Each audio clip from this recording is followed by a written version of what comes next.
Joey, breaking news. It is snow flurrying outside finally.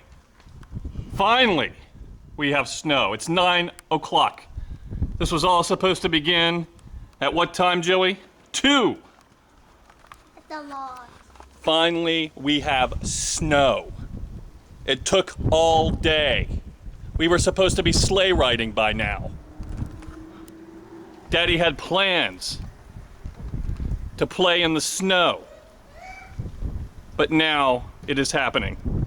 A major flurry of fun and excitement. The bird poop on my car finally will be covered by snow.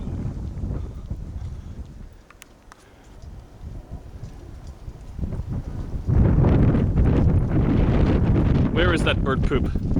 Earlier tonight I thought that was a snow flurry. But no, it was bird poo. Daddy! Yes, Snowstorm! it's finally a snowstorm, kids. How do you feel, Ryan and Joey, about this? It's a snowstorm! It is.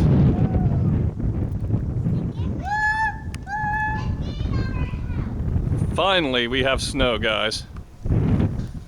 Whoa! Snows are coming in our house! All right. So are you happy now, guys?